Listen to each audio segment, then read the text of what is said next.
early in the time I was at divinity school, one of our professors gave what was going to be her opening lecture, setting the stage for the entire class for the next 2 or 3 years of graduate school.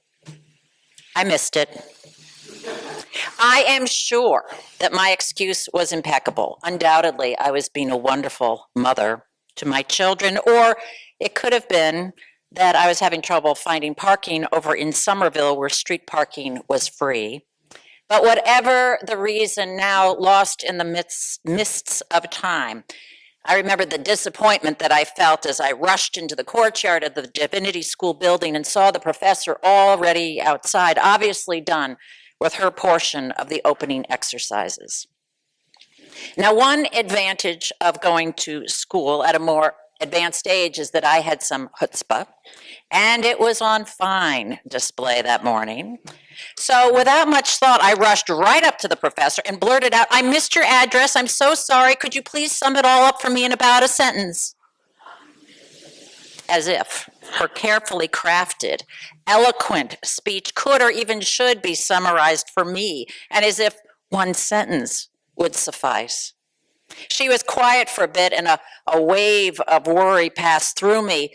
The depth of my audacity was finally occurring to me, but her professorial pause was only to collect her thought and not to construct the zinger that I deserved. When she spoke, she said this: "Be open. Just be open. Lots is going to come your way during your studies here. Just be open to what happens over the next 2 or 3 or 4 years. Just notice it. Try to be open." I remember that exchange and those 2 words, "be open," because I returned to it over and over during divinity school. That advice is why I'm here today. When I began seminary those early years, I never, ever thought that I would end up in parish ministry in a congregation. My plan, you see, was to work on issues related to the Middle East, interfaith conflict, to establish, facilitate rapprochement among global religious traditions, and of course, show my skill for diplomacy. And I thought at that time it made some sense, given that I had background in law and government and interfaith work, and there was a new administration beginning in Washington. But at some stage, I noticed that my younger colleagues could far more easily master the Hebrew and Arabic that would be necessary for any theological reconciliation to which I was drawn. My older brain barely survived ancient Greek, the language of the New Testament. And that discovery was a rather sobering thought, that my age was already playing a role limiting my options. I had to notice it and name it and grieve it. But around that same time, I ran into a friend of mine who is a fine Baptist minister serving in Roxbury with a faith as solid as a rock. And when I told him my anxiety about being so old as a student in divinity school, he laughed a huge belly laugh. "Don't you think God knows how old you are?" That's all he said, but what I knew he meant was, if God really called you to ministry, God is fully aware of your age, and God can work with it. And as doors did close, others cracked open, if only a bit at first. After a year's time reflecting back on my coursework, I noticed that even in courses on international conflict or Arab biography or religious pluralism, the paper topics that I chose kept veering towards the pastoral, about all of us as humans, our highs and our lows and our worries, how we maintain hope, how we seek truth, seek God, how we discover meaning even in the midst of our pain. Those were the topics I was hungry to explore. By my 3rd year, I was wondering, could I be open to pastoral work in a congregational setting? Those were the things I was finding that made me come alive and be my fullest self. And then you were open to letting me try it here. Be open, my professor told me that early September day. It's the same advice we hear this morning from the ancient scriptures: be open. Prophet Samuel is supposed to pick a new king for Israel to replace the current ruler Saul. To succeed, we learn he has to be open, but he isn't, not at first. Probably none of us is initially, are we? Open to notions that can cause us to have to change directions from where we've been planning to go. There are two reasons, undoubtedly, probably both for us and Samuel. Fear of the unknown is the first. Even if you're not completely happy with the status quo, we humans tend to prefer staying put. It may be the devil, but it's at least the devil we know. And of course, the alternative could be worse. So Samuel isn't really that open to God's initial prodding. Oh, really, God? Can't Saul stay as king? But there was another reason, a second one that probably applies to a lot of us. It was deeper and personal for Samuel, about face saving and appearances, about embarrassment. Because you see, Samuel had been the prophet who chose King Saul in the first place. So to say that Saul needs to be replaced now, well, that could imply that Samuel had erred. It's as bad as acknowledging early in your presidency that a major advisor needs to depart, that a major piece of legislation has failed. It could be seen as a defeat. But to be fair, Samuel might also have genuinely retained hopes for Saul and for their country. Anytime we've hoped for something, the failure of that dream lands hard, and it's hard to turn on a dime and give it up. Usually we need to understand what went wrong and to grieve what was lost, or all that sadness and bitterness is going to erupt later in some unforeseen way. I learned it from a colleague in the context of funerals. Cultures around the globe have always known how important it is, some grieving ritual when a person dies, but it's true for hopes and dreams too. Creating some simple ritual, marking the loss of a major plan, maybe a dinner with others who worked on the project and toasting that, well, we tried. Maybe shredding that rejection letter with some excitement to just see it gone. Maybe going for a long, long run so that the bitterness or anger drips out of your body like sweat and you can leave it behind. We need to grieve before we can move forward often. So God asked Samuel, how long must you grieve for Saul? So part of being open to that new, being open is setting aside some time to grieve the relationship that ended or the job that didn't work or the retirement or our illness or anything that feels like a loss. The 23rd Psalm speaks about this. We read it today. Yea, though I walk through the valley of the shadow of death. We didn't say, yea, though I fly over it and observe it from 10,000 feet and that safety. We didn't even say, yea, though I run through the valley. We have to walk through it. It takes some time to name what we've lost and to grieve for it. But we know we don't walk alone. Yea, though I walk through the valley of the shadow of death, I will fear no evil, for thou art with me.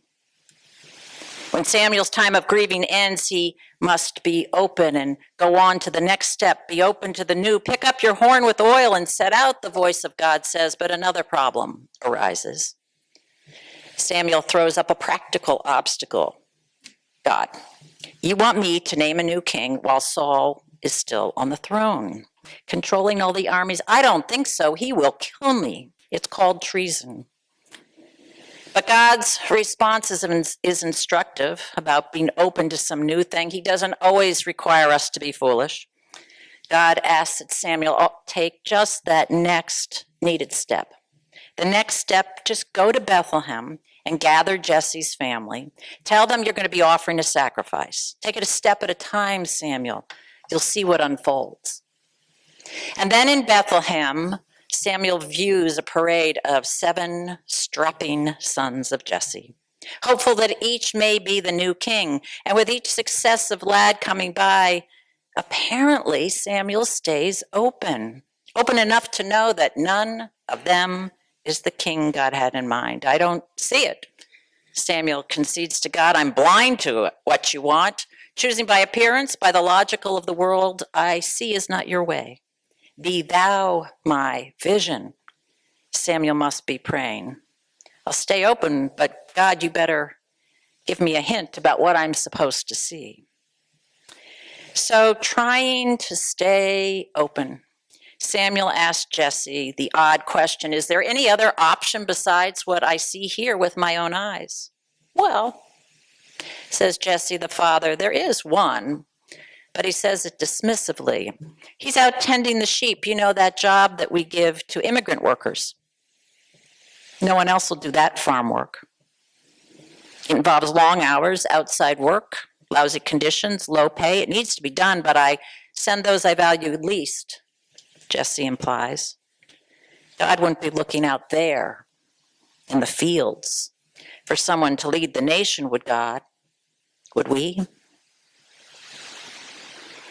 Samuel knew Jesse.